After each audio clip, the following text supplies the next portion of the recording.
Hollie Strand started her career in law enforcement in her early 20s, serving in a variety of different roles. She worked in counseling services with an inpatient sex offender program at a maximum security prison in Nebraska, and worked as an outpatient sex offender treatment in Las Vegas. Hollie eventually made her way back to South Dakota when she was selected as police chief for the Martin Police Department, where she worked for 2 years. Hollie is now a forensics examiner with the Pennington County Sheriff's Office and is assigned to the Internet Crimes Against Children Task Force. Her knowledge and expertise has made her a highly requested speaker. She has compiled insightful safety precautions for you to consider tonight in helping kids negotiate the landmines of modern technology. But we all have a digital footprint that can and most assuredly will be used against us, and we need to know about it. Pastor Scott works with Hollie on the West River Human Trafficking Task Force. Hollie has been a guest here at Landmark before, and Pastor Scott wishes he could be here tonight, but is grateful to Hollie for being willing to come out. Please give a warm Landmark welcome to Hollie Strand.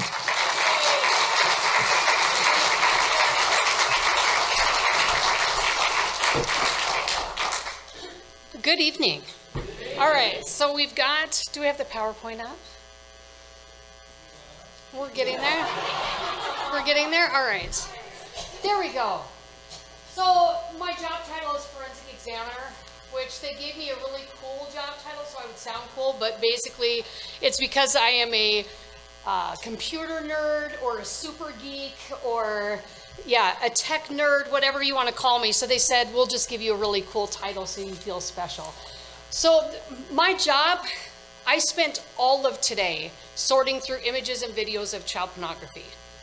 Just today I bookmarked over 3,000. So sometimes that's my job, is just sitting through, looking through pictures and videos, going through devices that belong to adults, teens, and children. That our task force, we do all of the child pornography, child exploitation, child solicitation, child sex trafficking, solicitation of a minor, exploitation of a minor, and then of course, juvenile sexting. So let's just jump right into it. What could go wrong when you give kids electronics? We'll get into the digital footprint. I want to show of hands. You were online, you were not doing anything nefarious. Like you're just hanging online, you're looking at stuff, and boom, you come across porn. Right? It doesn't take long. Research butterflies, and you will come across illicit content, right? So we know that just kids being online. So I can tell if a kid clicks on something, if they're searching for something, if it's a pop-up and they click on it. I can tell you that what our kids are exposed to right now are things that they are not exposed to in their natural existence. People getting shot in the face, people getting run over, people getting killed, people getting sucker punched.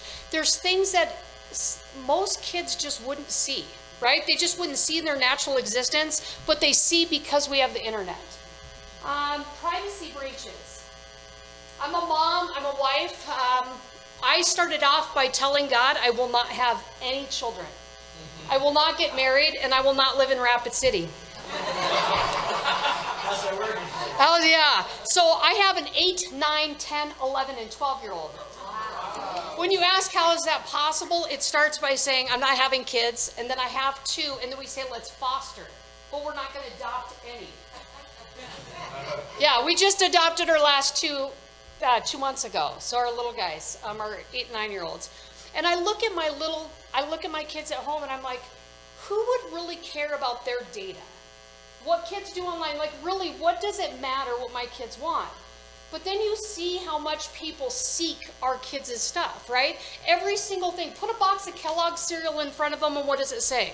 Go to kellogg's.com and enter in this code. But they don't just want that code, what do they want? They want an email address, a name. Ask your kids the weirdest question they've been asked in order to access an app or a website. Do your parents own guns?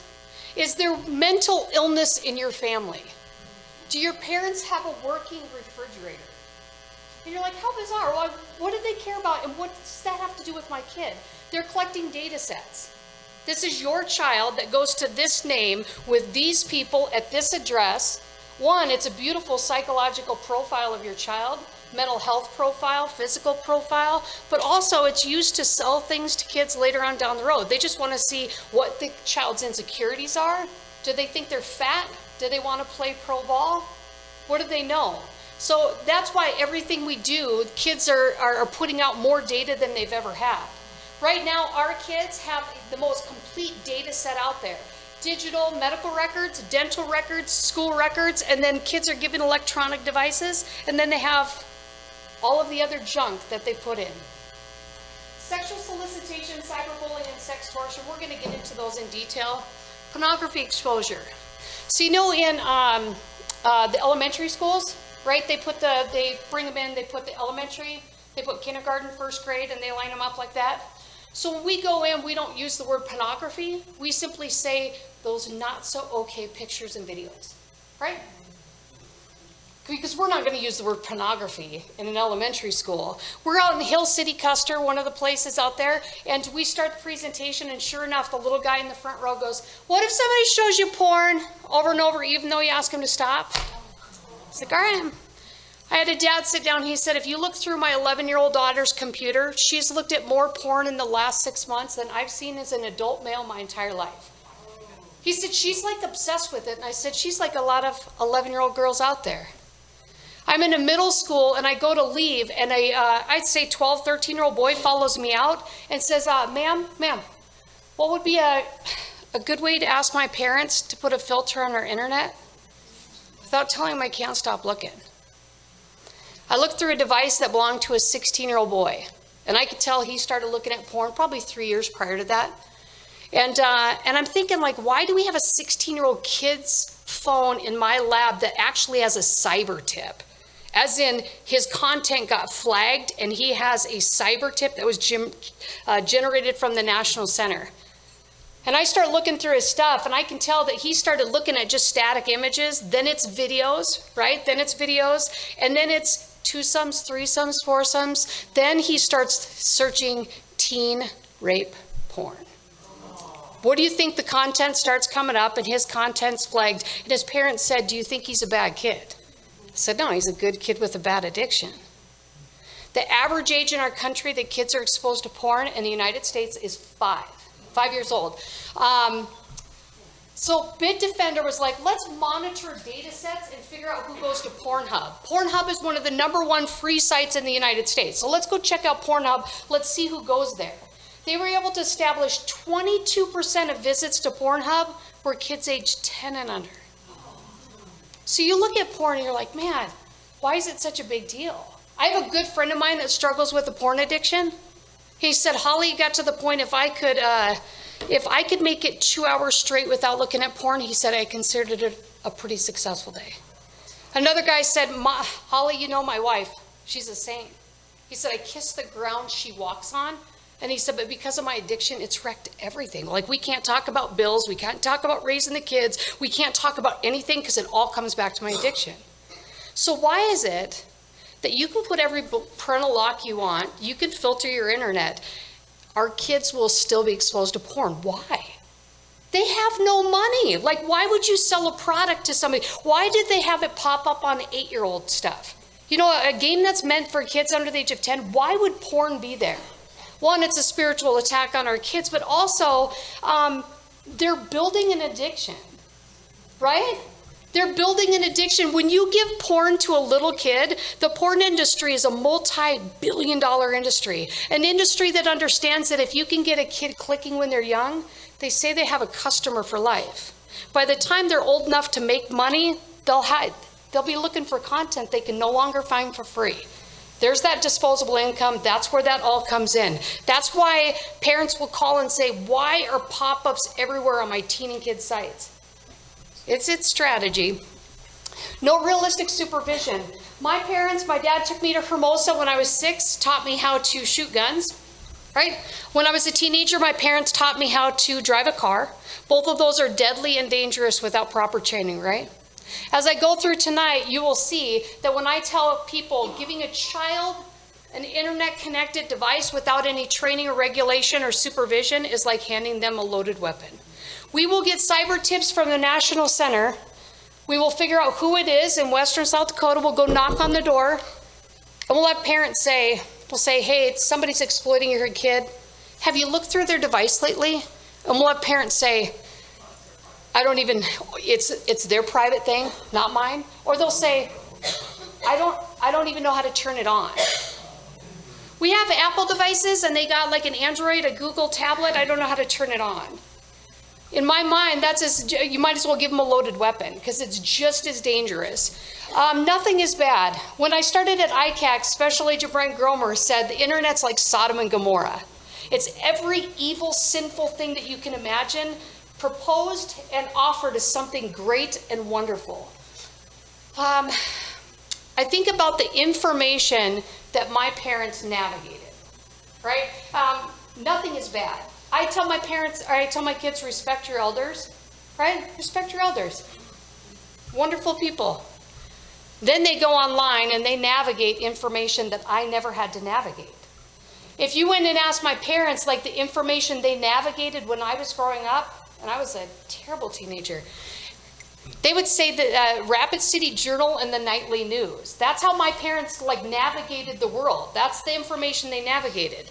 As a child, what I navigated was what I heard in school, church, sports, at home, extended family, right? That's about it. Now let's just fast forward. Let's fast forward and you say, what news do you navigate? Some people say, well, I do Breitbart, I do MSNBC, I do CNN, I do Fox News, I do Twitter, I do Facebook. Would you agree as adults we have a hard time figuring out what's real, what's not real? Okay, that we're us navigating it. Now you have kids trying to navigate it. So I tell my kids, hey, respect your elders, right? Show them respect. Listen to them. They have not made it this long on the planet without having some amazing wisdom. They can go online and find 10,000 people in a group that says, respect them, shoot them in the head. Everybody over the age of 60 should be dead. They're a drain on society. They're a drain on medical. Simply get rid of them. I tell my kids it's not okay for somebody to touch them in an inappropriate manner. They can go online and find NAMBLA, the National Man-Boy Love Association. Their slogan is sex before 8, as in 8 years old. Sex before 8 or it's too late. So I tell my kids it's not okay. They go online and say, no, this is totally normal and totally acceptable. This is okay. It's just changed. And a lot of parents are having that kind of conversation like, hey, we talk about this in the house, but I understand you can go online and see everything that I wouldn't want you to see. No filter by parents. If you wanted access to me as a 12-year-old girl in Rapid City, when I was growing up and I was in school, you had to physically be in the building with me. It's funny when I talk to kids and they're like, you didn't talk to your parents all day? No, I was in school. And my mom came to one of my presentations and she reminded me, she said, Holly, you lived in detention. Nobody got to talk to you. Fair enough, fair enough, fair enough. All's fair in love and war. There was this beautiful built-in filter called the home phone, right? If you wanted to talk to me, you called the home phone and my parents answered and they decided who got to talk to me. That doesn't exist anymore. You know what I like to do? I like to go through teenagers' phones and in just 1 week, I add up all of the messages. That's the instant messages, chat messages, emails, all the messages they get. And then I ask parents, I have coffee all over my face. It's wonderful. I ask parents and I'm like, 693 messages. I just want you to envision walking home, walking up your driveway, opening your mailbox, and there's 693 envelopes addressed to your child from people all over the world. And they're like, I'm not comfortable with that. Yeah, but you let them have a device in which 693 messages go through straight to your child with no filter. I don't know, for 4 or 5 years, I co-chaired the Western South Dakota Human Trafficking Task Force. The reason why we have sex trafficking with youth in the United States is because of a cell phone. So during the Sturgis rally, we sell children like pizza. We purchase children like pizza. We pretend to be children online. We don't have a 12-year-old walk down a strip and hopefully somebody thinks that she's a prostitute. We do it all through the phone. All of it. Everything. We are not calling the home phone and saying, hey, Dad, can I talk to your daughter? I would love to get her so hooked on meth that she'll sleep with this guy and give me the cash. Can I talk to her? No, that built-in filter is gone. That direct access, all we have.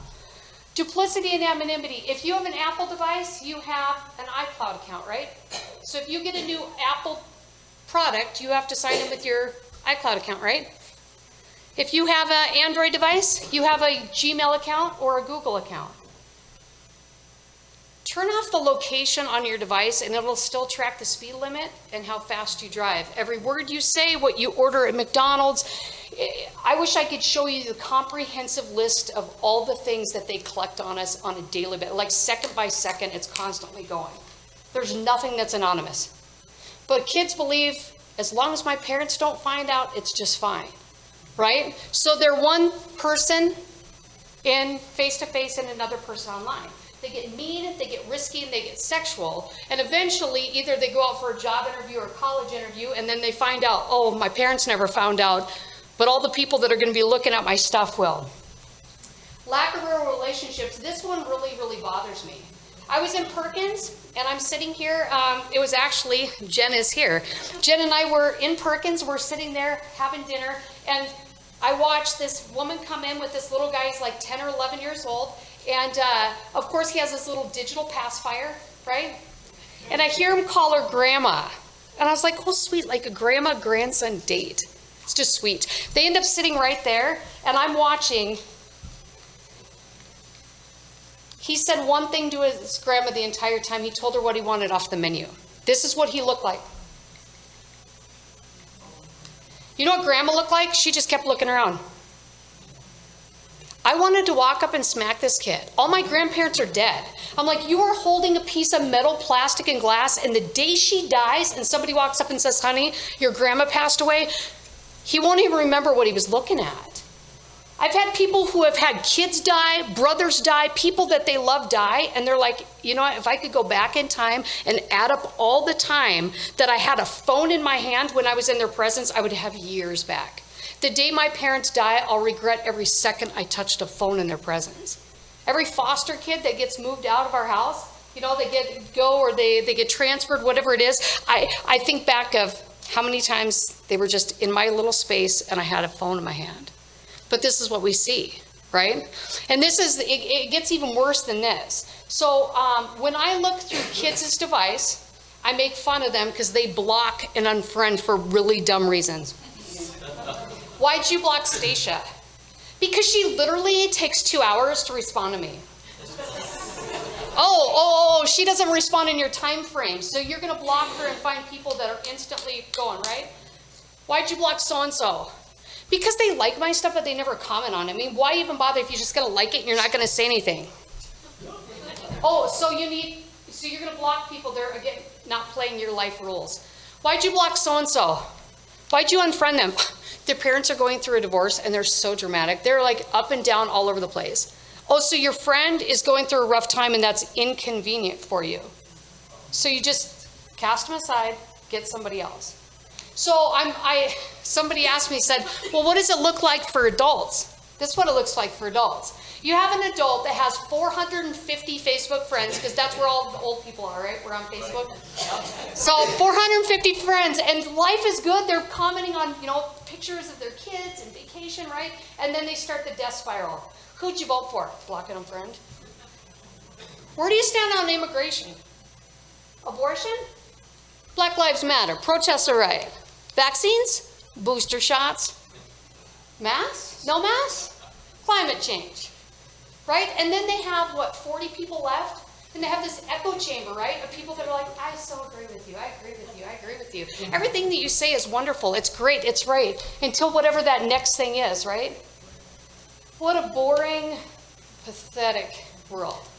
I am a hardcore, sold out for Jesus Christ kind of girl. But guess what?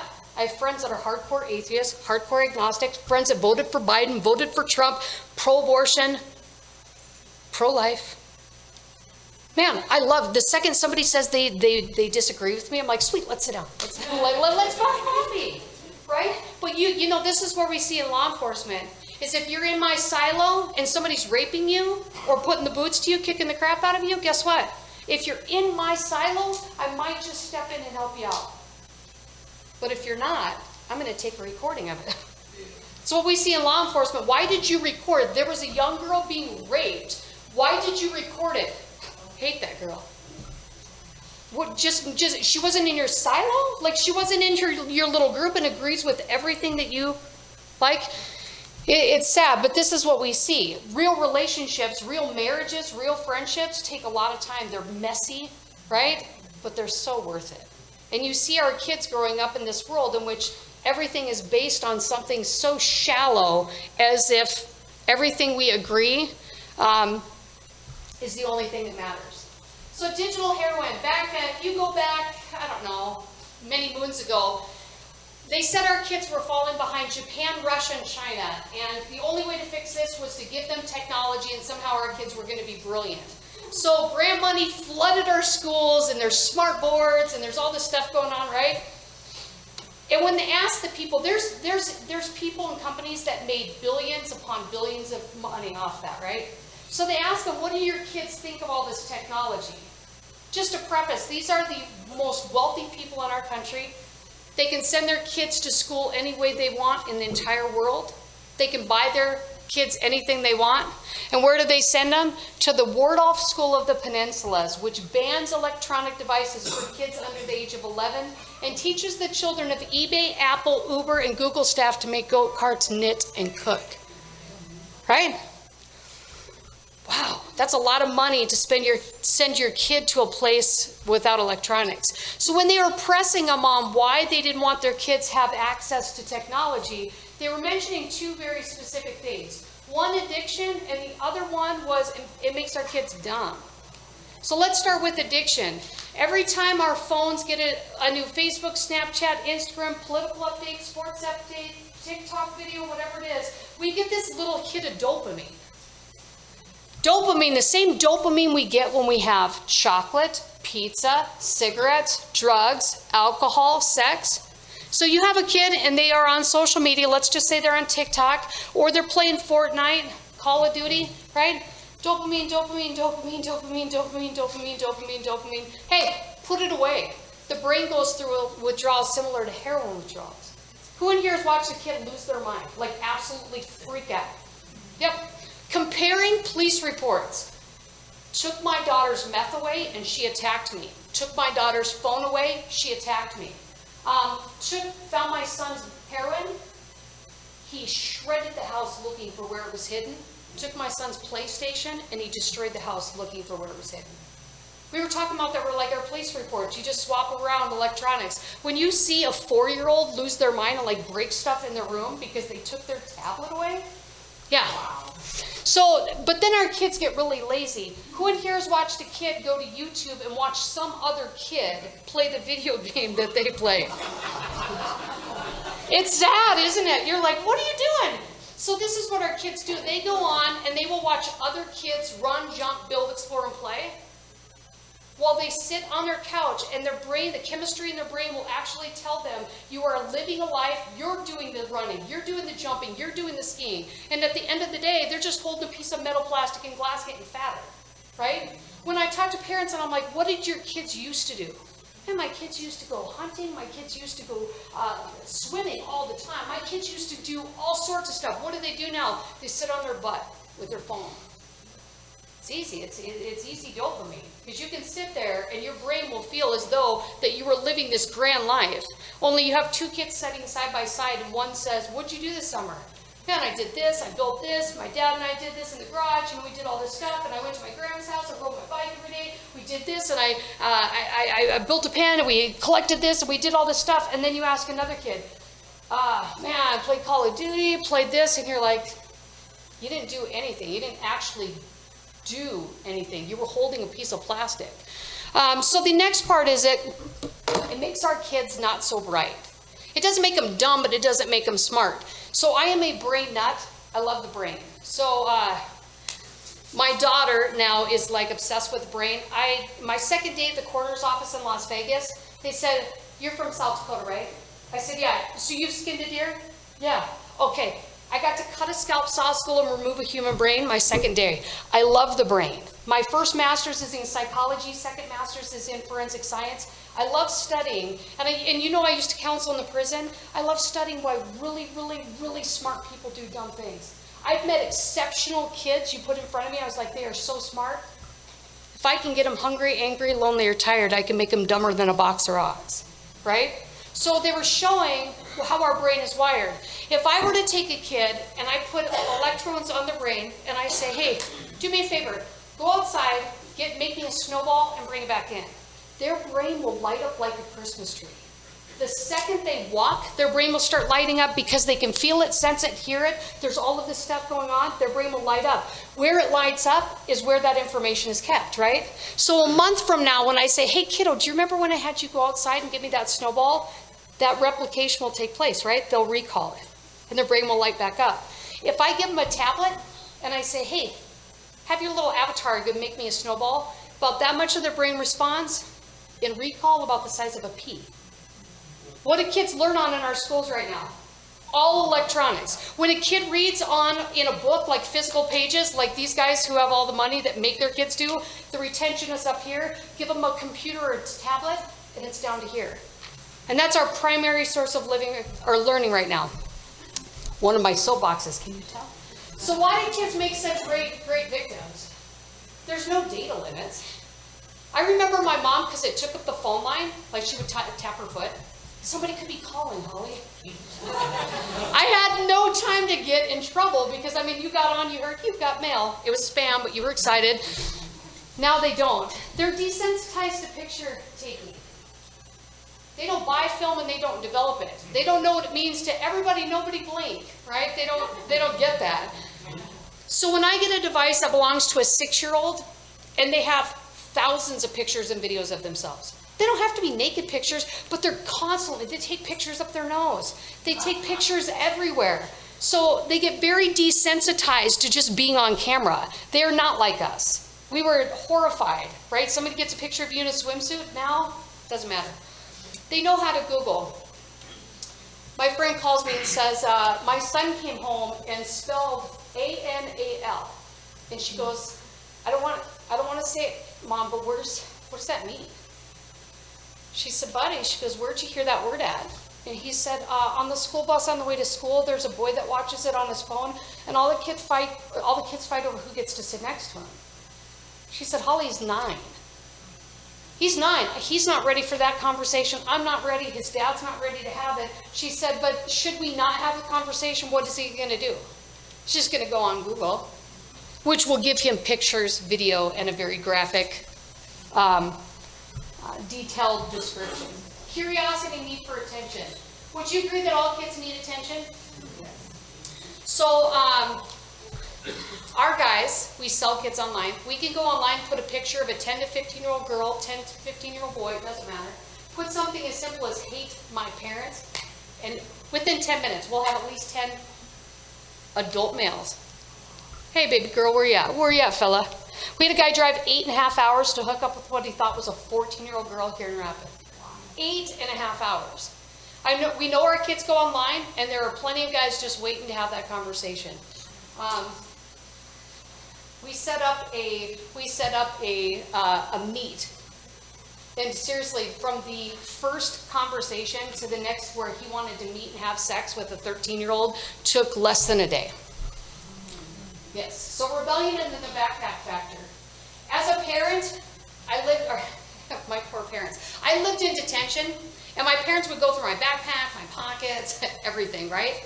That's what you did back in the days. You looked through their stuff. Unfortunately, when you had a teenager take their life, they would go through their bedroom, they would look through all the notebooks, all the stuff, right? They'd be like, what happened to this kid? Now when a teenager commits suicide in Western South Dakota, they will walk in my office, hand me the phone and say, hopefully you can get into this, because the parents don't know, nobody knows what happened. Would you agree the supervision has shifted? I mean, you can't look at the outside of a device and know what's in it. There's parents that'll say, I have no idea what's going on in my kid's life. Why? Because it's all on the phone, and I don't know how to navigate it. I don't know how to look through it. It's just changed. So let's look, this digital footprint. How does all this stuff compromise us? So if I were to take your device and I run it back to my lab, this is what it's going to show me. All your online posting, social media, texting, photos, videos, blogs, gaming activities, search engines, websites, and purchases. I'm a lab rat. I hang out in my lab. When I go out on search warrants, sometimes I meet the offenders or the victims, but most of the time I'm just in my lab. Homeland Security, FBI, OSI, every state, local, tribal, federal, law enforcement in Western South Dakota brings me evidence, okay? I don't know these people, but if I look through one phone, I feel like I know them personally.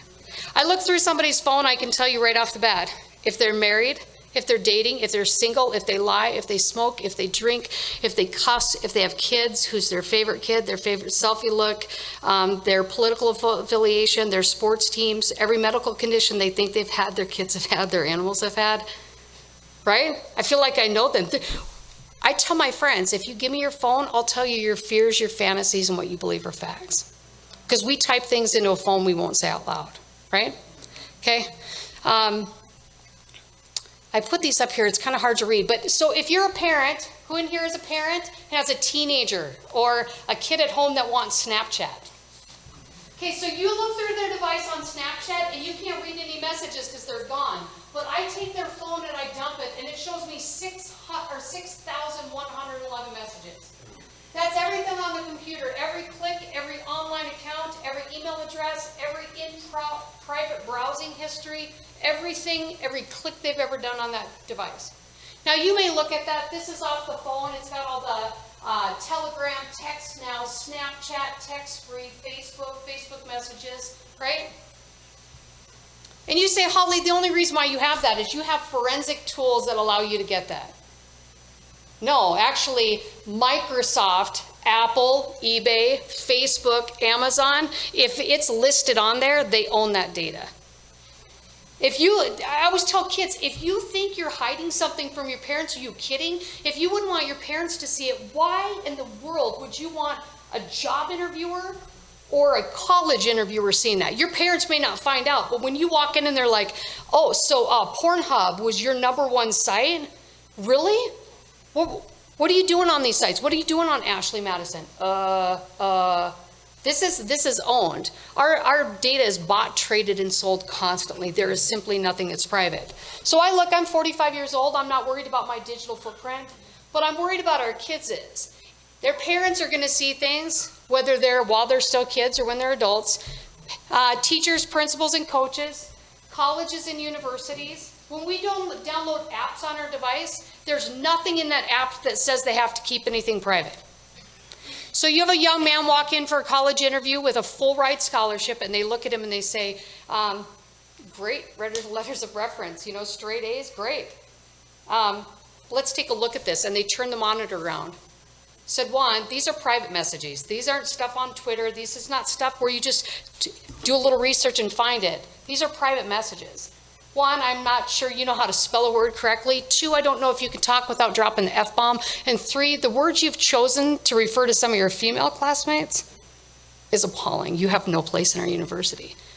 I feel like it's like doing a search warrant on our kids' stuff, but this is all the stuff each one of us, including our kids, offer the data brokers for free simply by downloading apps. Employers and people we don't like, people that don't like us, strangers, online predators, and data collectors. Would you agree with me that our digital footprint has a life of its own? Here's our top recruiters. Penn State dropped another prospect this morning due to his social media presence. Actually glad I got to see the real person before we offered him. SMU came across an awful Twitter account today. Shame the kid was a really good player. On to the next one, get a clue. Talent's out there, but if you're going to bring bad press to their university, they'll go find a better kid with more talent, right? It's just that simple. It's sad, but this is what we have. So you have kids that are desensitized taking pictures, then they get a little risky, they start doing the sexting. Within a month of school starting, we have sexting in every single middle school, most high schools, and several elementary schools. The average age in our country that kids are sending nudes is 9. There is nothing like working a 3rd grade sexting case. And The fact that when you do send nudes out, those nudes are out there forever. When they're in 3rd grade, that's a long time. So when we ask kids, like, why are you sending nudes? To be funny, to impress a crush, to show loyalty or love. Do you know that Amanda, she loves her boyfriend? You know how I know? Because she sends nudes. I love you. Well, if you did, you'd be sending me those pics. Some version, I can't even tell you how many times I've read that, followed by the nude pics. Somehow proving their love or their loyalty by sending the nudes. Part of dating, why'd you send pictures to so-and-so? Because we're dating. Why'd you send pictures to so-and-so? Because we're dating. I thought it was a teenage thing, but my friend, she said, yeah, I had to go out on a date with this guy, and then he asked for nudes. I said, what? I said, what did you say? She said, I'm in my 50s. Nobody wants to see that. I said, oh. I said, okay, never mind. It's not just teens, not just teens. But for somebody that looks at child porn for a living, I absolutely hate going through teenage girls' phones. The amount of pressure they get, random pictures. So I have nieces, nephews, and when I ask them, like, just cut to the chase. And in middle school, when girls are saying you just get used to seeing your classmates naked, you get used to just random guys sending you pictures of their penis. You get used to just random, one of the girls was saying, she said, she walks in and this guy says, you look really nice today. Goes to church with her, and she goes, thank you. She sits down in her chair, looks down, and he send nudes. She said it's just, that's how common it is to be treated like a Pokemon card, to be asked for naked pictures so you can pass them around. So, make sure, So you have them taking pictures of themselves, then they go, they get selective and they send them out, and then this is what it looks like when they go online. LiveMe is not out there now, but this video is a beautiful depiction of what this looks like. LiveMe is a live streaming app that has been downloaded 96 million times. It shares the user's location and allows users to search for who is streaming near them. Their website says the app is explicitly meant to be used by people over the age of 13. But that just isn't reality. Fox 11 monitored dozens of LiveMe streams, not staying long enough to see things get explicit. Don't play Truth or Dare. Why? But what we found was horrifying. I love your feet. Time and time again, the live streams featured girls who appeared to be extremely underage, with pedophiles openly trying to manipulate the girls into performing sexual acts for them. We also spoke to Dr. Lisa Stroman. She's a former FBI agent and current clinical psychologist. Now she's the director of the Digital Citizen Academy and Technology Wellness Center. So to me, it's definitely a prostitution platform, or turning into one. She's being notified of how many followers she's getting. We showed several disturbing LiveMe streams to both women who were mortified by what they saw. So I put my hands up to play my song. Butterflies fly away. This elementary school-age girl was streaming herself singing. One viewer warns her to be careful for pedophiles, and within seconds, they arrive. Commenters begin instructing the girl to pull her shirt up higher, to pull her pants down, and tell her, quote, she's so hot. She looks like she might be 7, 8 years old, maybe. She had 11.9 thousand followers. We have kids in our schools that can't find 3 people that will show up to a birthday party, but yet they can go online and find 11.9 thousand followers. Unfortunately, this is where kids will go online, they will meet somebody that will give them a ton of attention. Who in here has a kid who hams it up when they're showing off, right? Okay, I read through probably 1 million plus text messages in any given year. Okay, and I can see where they play into that kids wanting to show off or ham it up, or just that whole thing. So they get them, flash, make out, they do something which takes them to sextortion. Sextortion, sexual extortion. Some parents will say when they first started looking through their kid's phone, I thought it was just sexting back and forth, like they were sending nudes. It's usually an adult pretending to be a kid. It might be a part of a larger ring or a network, and the threats always increase. So I'll show with you, in April of 2021, we had a case go through. It starts with an 11-year-old boy who thinks he's talking to a 13-year-old girl. The 13-year-old girl sends nude images to the 11-year-old boy. He's 11, he's like, wow. She said, you should send me some back. And he said, all right. So he sends a couple nude images, and she said, you should send me a video. And he's like, he goes, I don't think I'm comfortable with that or something like that. She mentions like an Amazon gift card that she's going to pay, whatever it was. He falls for it. He's 11. He sends the video, and within 60 seconds, it's like, this is your mom's name, this is where you live, this is where she works, this is her email. You're going to do what I say, or your mom's getting that vid. He's 11 years old. He gets in over his head. About a month and a half later, he finally just walks into his mom's room, and he said, Mom, I'm sick of putting stuff in my butt for this guy. Mama, you got to make him quit. This is in Rhode Island. Rhode Island does an IP trace, and where does he live? Rapid City, South Dakota. We do a search warrant in his house. I go through all this stuff. We find hundreds and hundreds and hundreds of kids, right? Hundreds of kids. We flew in kids from all over the country for the trial. His name's Kyle Soto. Hundreds of kids, and we flew in kids into the federal court that all got on the stand and said, I thought I was talking to somebody my own age. Every one of them. There's kids, I am confident they took their life that we could not find. There's kids that said, leave me alone, I'm going to kill myself, and his response was, take your life or take the next vid, I don't care, whatever, your parents are still going to see it. They had kids as young as 4. When I say a loaded weapon, it was, I know you have a little sister today, I want to see you do something with your little sister, little brother, dog. And these kids are scared to death because should they do something, what? The threat is there. Right now, we've had a crazy increase in the direction towards young boys. I don't know what it is. NCMEC said it's just hitting. They don't want more naked pictures and videos. They want money. So I talked to a mom, and she said, I'm pretty sure my son is contemplating suicide as we speak. These people, he thought he was talking to a chick. She asked for a naked picture. He sent it and switched it like, hey, I want $500 Bitcoin by midnight. She said, my son has no money whatsoever. No money. And so midnight struck, and he sent those naked pics to everybody on his Instagram. Grandma, grandpa, aunties, uncles, mom, dad, cousins, and all the girls at school he has crushes on. She said, I think he's going to take his life. Like, what do I do with this? I had 5 calls in 1 month from parents that are like, my son just crossed a line on, he thought he was talking with a girl, like he thought he was talking with somebody he knew. That's a huge, huge uptick. Huge uptick. We had a 90 from 2019 to 2022. We had a 97.5% increase in those cases. 97.5% increase in those cases. So we have to teach kids to stay in control. If I run over this in the parking lot, let's just say I trip, I fall, and I run over this, I will go out and I'll buy another Motorola. I'll log in with my Gmail account, and what comes back? Everything. We have this young girl who sent nudes on Snapchat. Snapchat's very pro-law enforcement. And the agent goes over, has the picture of her face, knocks on the door, says, hey, Mom, Dad, is this your daughter? They're like, yeah. They said, why don't you go ahead and bring her downstairs? And this girl said, I took them on Snap. I didn't send them to anybody.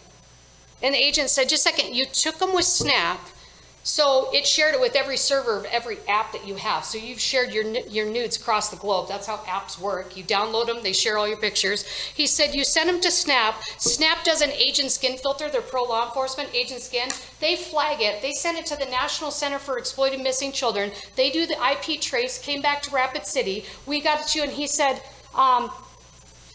he takes a folder full of her naked pictures and puts it on her parents' kitchen table. He said, did you take it with a smartphone? You've shared it. There's not a single thing that's private. I will not text on this. I will not send an email. I will not take a picture, a video. I will not do a single thing on this that I'm not comfortable being on the front page of the Rapid City Journal tomorrow morning. Our kids believe that they have some kind of anonymity when it's truly not there. We have to teach our kids that if they do not want somebody to see it, they simply cannot, they can't take it. Every single thing we do on this is backed up 24/7, and the amount of apps you have on backs up all your stuff, all your pictures, all your videos, all your messages, everything. There's no anonymity across apps. In fact, when we download an app, a free app, we are saying, in exchange for this free application that you let me download and install, I'm giving you all my stuff. There's nothing private. They can't forward anyone else's images, they can't pressure or coerce, and they can't start the habit. Sadly, I've had adults walk up to me and say, Holly, I don't believe that porn is as big as a deal as you think it is. All right. Makes me think during the rally we sold a 14-year-old girl. All right, a pretend 14-year-old girl. Everyone's like, nah, Holly, you got to remember it's a pretend 14-year-old. Yes. And this guy who was talking makes this comment about the pimp can stay and watch. Like, that's weird. I'm going to say he's a kid. Like 24, 25 years old in my mind is a kid. He shows up to buy a 14-year-old. We arrest him. We do the interview. And in the interview, we ask him, like, why did you ask the pimp to stay and watch? Head drops. He said, I got a problem with porn. He said, I've looked at so much porn. He said, I don't know if there's anything I haven't seen. He said, the problem with porn is you look at porn, and then after a while it gets boring. So then you look for something else, and that gets boring, and you look for something else. He said, I've run out of stuff to look at. He said, at this point, I couldn't even tell you if I'm into men or women. He said, I've done darkroom dates where you just show up in the dark, and you can have people beat you up, rape you, just have sex with you, don't see, you just show up. And he said, I'm not even 30, and I take Viagra all the time. He said, I considered if she was 14, which is illegal, and I took Viagra, and a pimp was watching, that it would be just different enough. And he is snot and tears, and through his interview, he kept on saying, I wish I would have never looked at porn. I wish I would have never looked at porn. And I look at this kid, and it breaks my heart to think that that could be any of my 3 sons, right? And anytime somebody says, Holly, why are you so strict with electronics? It's like, because you give that a level of dopamine to a kid, don't start the habit. And at the same time, I will say this, how many of you have kids who, they don't ask for things, but they get things? So if you have a 17-year-old boy and he gets busted getting newts, right? They share them as Pokemon cards. He gets them and they're like, hey, you better knock that off. Don't do that anymore. He does not listen. He does not listen. He continues. Well, the day he turns 18, those nude images of his classmates are felony possession of child pornography. His account gets flagged. We arrested him 2 months after his 18th birthday with felony possession of child pornography. Had we got it 3 months prior, it would have been a juvenile sexting.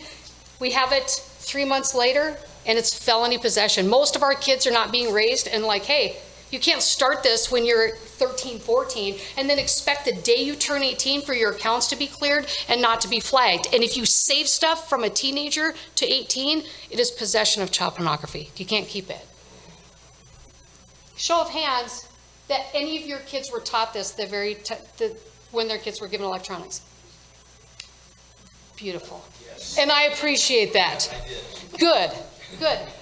I press the school on it. Like, hey, if you're going to give kids electronic devices, you have to teach the parents and you have to teach the kids. Because if kids are only worried about what their parents are seeing and they're wrecking their opportunities down the road, what are we doing?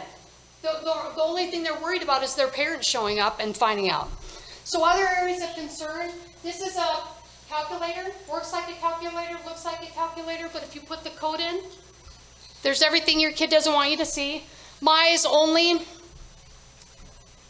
There's the My Eyes Only on Snapchat. Kids will take that, and what it does is it puts it in a picture vault, and then parents will look through and say, I can't find anything. We look through it, we're like, no, here's all the nude images, not only that your kid is taking, but they're collecting. Sharing electronics and sharing Wi-Fi. Think of your weirdest relative or friend. And they come over and they say, can I get your internet password? Now, everything that they do on your internet is now your digital footprint. It goes back to your IP. How about a 15-year-old boy that's looking at naked pictures of a 15-year-old girl, and he's on your Wi-Fi, and it gets flagged with your IP address, and we do the summons to VAST or Midco, and we say, who owns this account that goes to this IP? The possession of child pornography, because we got to figure out, is it the parents in the house looking at child porn? Is it a teenager in the house? I remember when I was growing up, people would come into our house and they'd say, can we use your phone? And my parents would say, don't call long distance. Right? Now it's just a more odd conversation. I would rather say no than don't do anything creepy and weird. Hacked cameras. So this is Miss Teen USA. She loves her life and she gets things are going really well. And then she gets a message saying, hey, I have naked pictures of you. You're going to do what I say.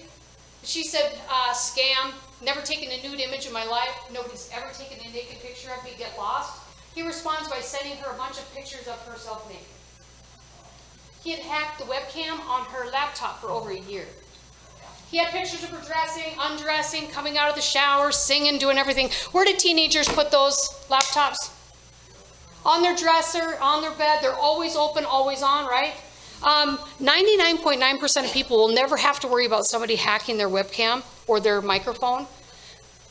But teens and kids are dumb. They download applications, they put permissions to things that compromise the microphone and the video camera. I shudder when I see, here, honey, do you want to play with my phone? It's like, oh, you're going to be one of those people sitting on your toilet, and it's going to be recording you, right? Because you gave it to your grandkid or your kid, and something popped up with permission, and they're like, whatever gets me back to that game. Yeah, just something to keep in mind. All right, sexualized culture. There's this shirt in the middle here. No, wait. That was on Amazon. It says Daddy's Little Slut. It was only available for 2 to 6-year-olds. No adult sizes.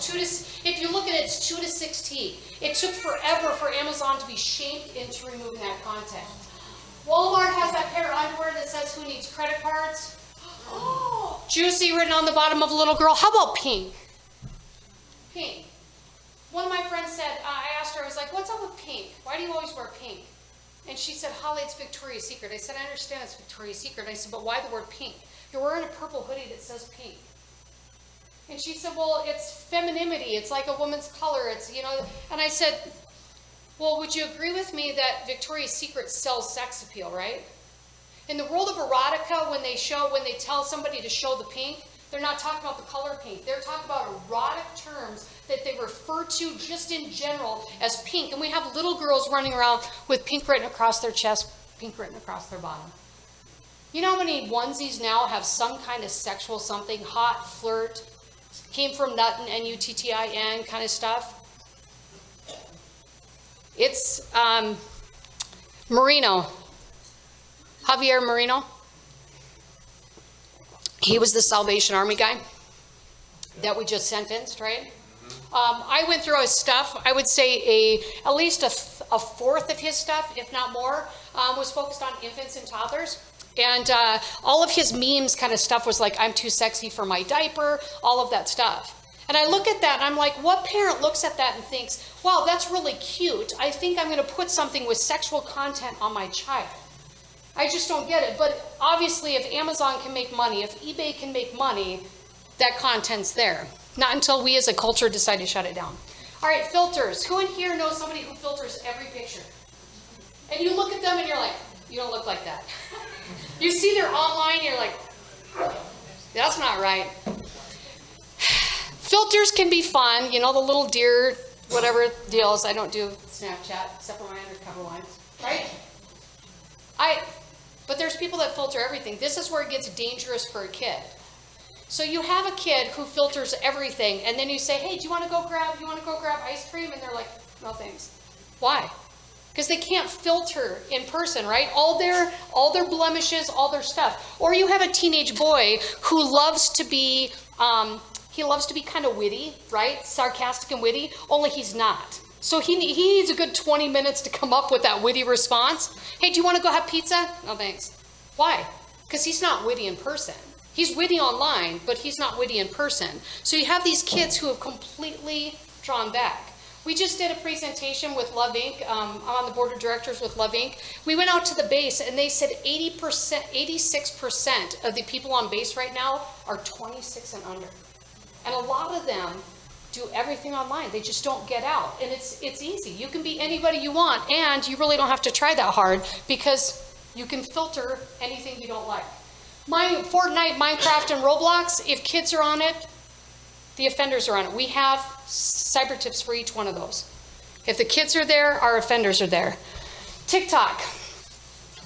Come on, don't be ashamed. Who likes TikTok? Okay, so TikTok isn't all bad. There's some good stuff there. But if you have nothing better to do, read the book Terms of Service. Terms of service, it's not about the data poaching kind of stuff. This is what it looks like. In China, the algorithm is set that if you want to make money on TikTok, it has to be pro-government, pro-culture, pro-parents, pro-education, pro-ingenuity, pro-social credit kind of stuff, right? So in order to make money on any application, you have to have a following. So in China, their algorithm is set for pro-China. Our algorithm, anything anti-family, anti-government, violence.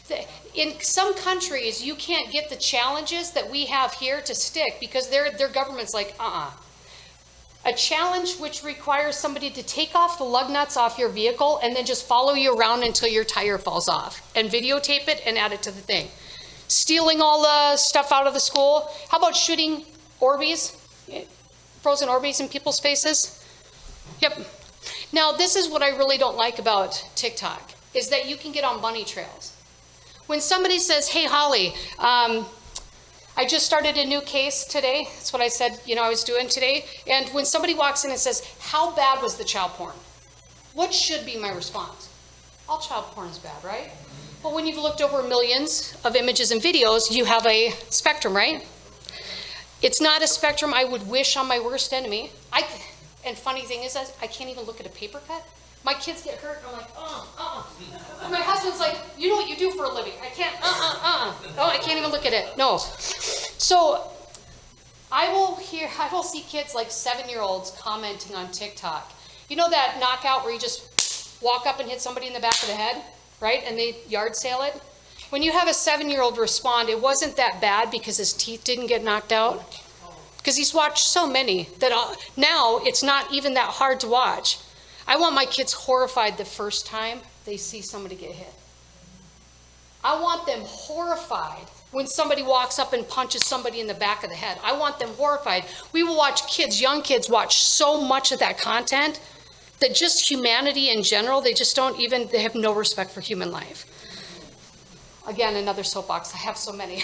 So what to do? Save the evidence. Some of the app companies could care less. They're like, woohoo, a kid in the United States is getting raped or extorted. Awesome. Save the evidence. When I talk to some parents, they're like, first thing I thought about was just deleting it. Don't. Sometimes that's the only ability we have for tracking it and managing it. Help them report, set up new accounts, model the right online behavior.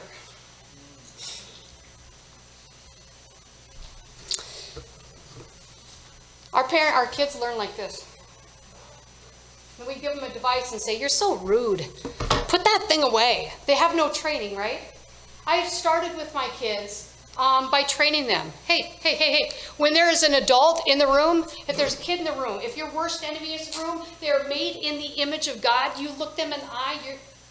You show them respect simply because they are in front of you. Put it away. I'll tell them, if you catch me looking at my device when another person is in front of me, call me on it. I'll say things like, you know what I love about my phone? Because I can text your dad and talk to him anytime I want. I will tell them, I put up scenarios all the time. Somebody just sent me a text message making fun of the color of someone's skin. I make up stuff all the time. And I say, well, I can't control. I didn't even ask for this. Somebody sent me. What should I do?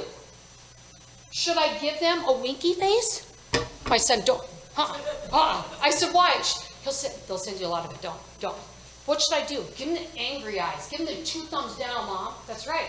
You can't control what people send you, but you can send a message back saying, I'm not all right with it. I've talked to men with porn addictions that are like, man, how do I even tell my friends to quit sending me links and stuff? Because I cannot handle it.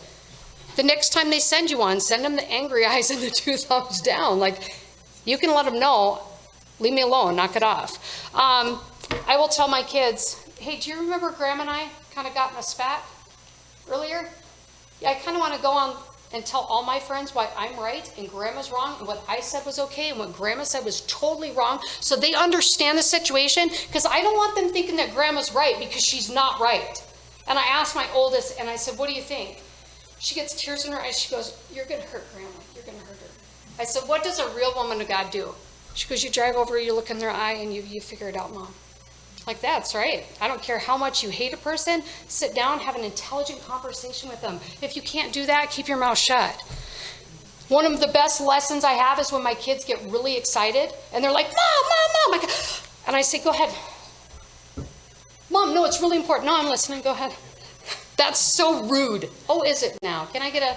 Can I get you to sign a paper that will remind you when you're teenagers? Model what it looks like to put the phone away. Digital detox. You can imagine in my line of work, we take a lot of devices away. We have parents and kids hate us alike. I had one dad tell me that they could not live without the phone. They could not live it. Like, it will be a living hell in our house if you don't give my teenage daughter's phone back. The beautiful part about being in this field is when people tell me what happens when they take their kids' device away. One dad shared with me, he said, I was pretty freaked out. A couple days were pretty rough. And he said, but it was the first time in 3 years that my daughter agreed to go to a movie with me. Another one, my dad said, my son found his skateboard, his bicycle, and the outdoors in an hour. One mom said, my daughter's probably the most spoiled little girl on this planet. She gets so much for her birthday and Christmas. When you walk in her room, she just got stuff everywhere. She said, but you wouldn't know it because she spends all her time on her phone. You wouldn't even know that her room is filled with stuff. She said, you took away her phone. She is painting. She's making jewelry. And the mom started crying. And she said, you know how you have a thing with your kid? And I said, yeah. She said, our thing has always been like cooking and baking together. Like she's always in the kitchen with me and she's always chatting and we're always together. She goes, I didn't even realize when that stopped. She got her phone, like she doesn't cook with me, she doesn't bake with me, and she doesn't chat with me. And we will sit in the car because I have a phone and she has a phone. And she said, you took away her phone and she's cooking with me. Like she's, like I got my chatty kid back.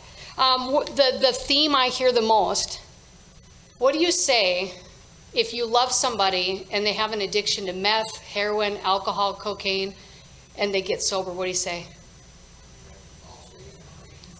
I feel like I got my brother back.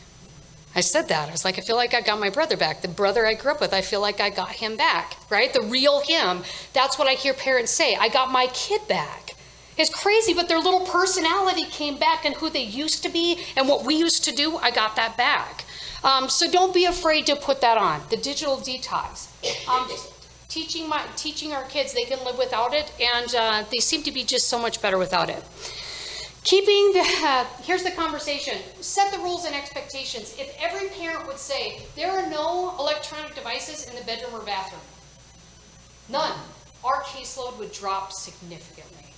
That's where a lot of the pictures and videos, that's where a lot of the exploitation, they just don't need it. That 1-for-1, in my house, this is conversation. You don't have a right to electronics. You actually have to prove to me that my life does not get worse with us having a PlayStation. Somebody gave us a PlayStation.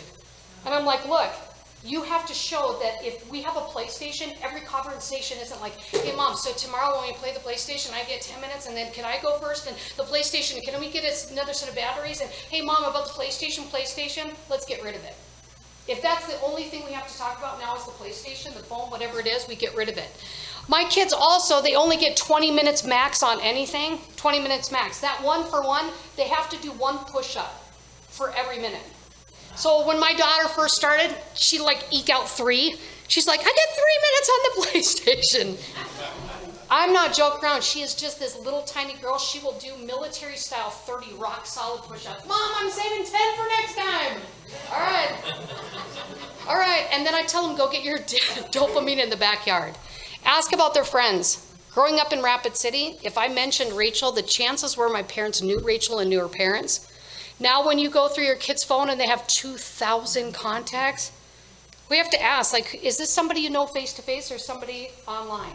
Ask about their favorite apps and websites. When my daughter says she wants to be on Instagram because all the girls get called cute, she's telling me she's insecure and she needs some feedback. When my son says he likes Minecraft because he likes to build and create, I'm like, go get the impact driver and the drill and go in the garage.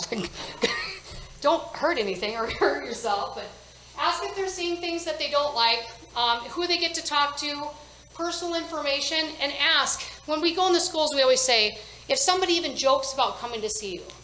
We had an 11-year-old girl walk up to her mom and say, I think he's coming.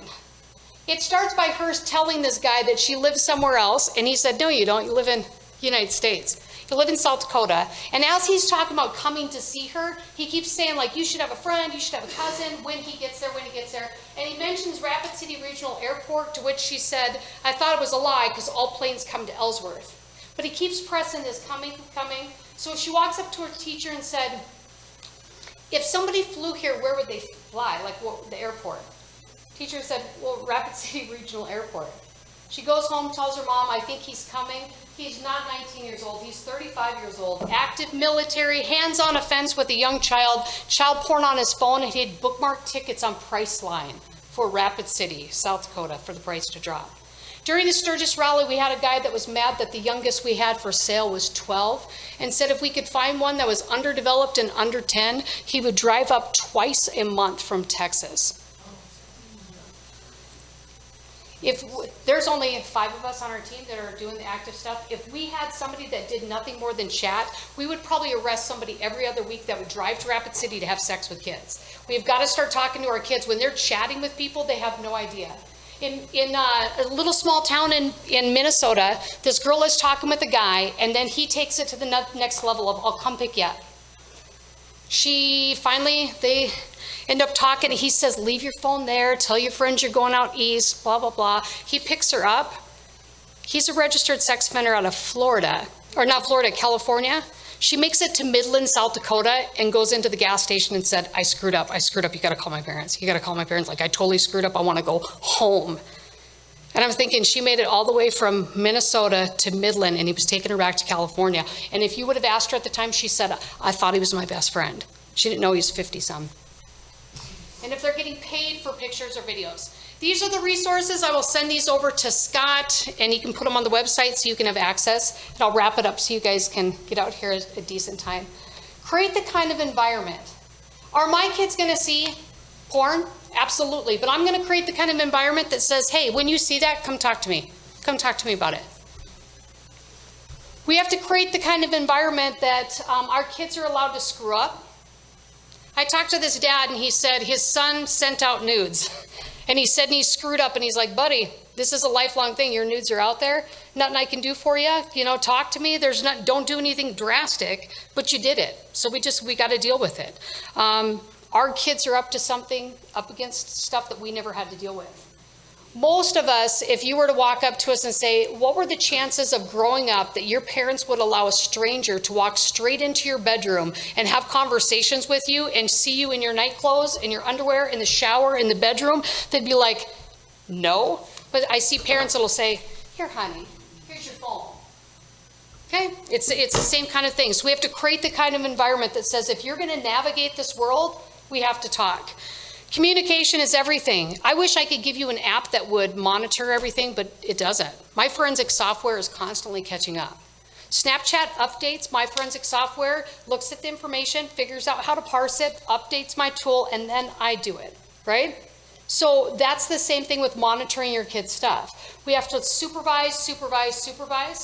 I always tell kids, your parents have a right to go through your stuff at any time.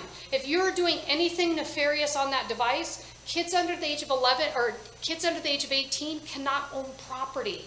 So even if you buy it, you pay for it, and you were doing everything, guess what? If you do anything wrong, the search warrant for your phone or your parent's house will come to your parent. I've told kids, can you imagine like being at your grandparents' house and you flag their internet and they get a search warrant at their house because of junk you're doing on their Wi-Fi? And parents, they don't even think about it. So have the conversation, know the risks. If you see something, say something. Because it takes a village. My mom, some of you know my mom, she worked at Kmart for 33 years. She built this underground village of people to rat me out like nobody's. I am not.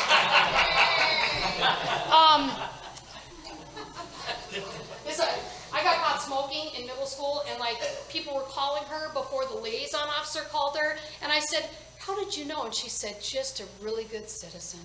And so we used to joke that she would just take my picture, everyone that came through her line. Hi, this is my daughter. My name's Hollie. This is our home phone. Call us. And I thought I would never make my kids as paranoid as my mama made me. Till I talked to a mom. Her daughter sends nudes to the boyfriend. Boyfriend spreads them all over school. The mom said there was half a dozen moms who know her on a first name basis, right? Who saw the naked pictures of her daughter and not one of them called her. She said, I was waiting for somebody to pick up the phone and say, hey, I saw the pictures of your daughter. I got a chance to talk with some of the mamas. I said, I don't want to be accusatory. I don't want to make you feel bad. Just help me understand. You didn't pick up the phone and let her know. And these are what I got. I didn't want to embarrass her. I didn't want to embarrass the parents. I didn't want them to think that we thought that she was a bad kid or they were bad parents, or I didn't want them to know actually how many people saw the naked pictures.